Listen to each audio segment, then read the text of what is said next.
మీ అందరికీ నా హృదయపూర్వక వందనాలు. చెమ్మగలిగిన దేవుని పిల్లారా, మీ హృదయాలు వెలిగించే మాటతో దేవుడే కొన్ని మాటలు తీసుకొని మీ వద్దకు వచ్చి అడుగునుగా మీరు నేను కలిసి ప్రభు మాటలు ధ్యానం చేసుకుందాం.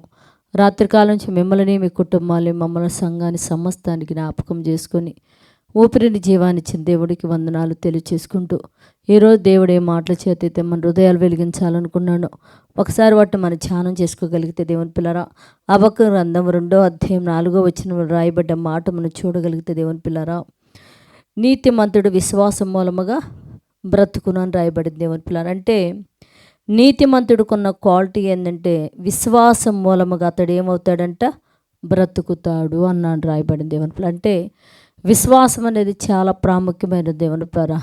పిల్లలకి ఎవరినైనా పట్టుకొని ఎవరైనా నువ్వు ఎలా బ్రతుకుతావరంటే నాకేంటి మా అమ్మ మా నాన్న ఉన్నారనే ఒక నమ్మకం ఉంటుంది వాడికి. అంటే ఎవరైతే యేసుక్రీస్తును సొంత రక్షకుడుగా అంగీకరిస్తారో వాళ్ళతో మనం మాట్లాడినప్పుడు కూడా ఒకటే అంటాడు, మాకు దేవుడు ఉన్నాడండి, ఆయన మూలంగా మేము బ్రతుకుతామని అంటాడు. అంటే నీతిమంతుడుకున్న లక్షణం ఏంటంటే విశ్వాసం మూలముగా బ్రతుకుతాడు అన్నాడు. అంటే దేవుని యందు మనకు విశ్వాసంగా ఉంటే దేవుని పిల్లరా, ఎలాంటి ప్రమాదము, ఎలాంటి అనారోగ్యం, ఎలాంటి పరిస్థితులు మన కుటుంబంలో వచ్చినప్పటికీ దేవుడు మాకు తోడుగున్నాడండి, మాకు ఏ భయం లేదు, ఆయనే సమస్తాన్ని చక్కబెట్టి బాగు చేయగలడని నమ్మకం మనకుంటే దేవుని పిల్లారా, మన విశ్వాసం మూలంగా ఏదైనా సాధించగలుగుతాం, మనం బ్రతికి కడతాం. అలాంటి విశ్వాసం భూమి మీద ఉన్న తన పిల్లలందరూ కలిగి ఉండాలని ప్రార్థన చేద్దాం.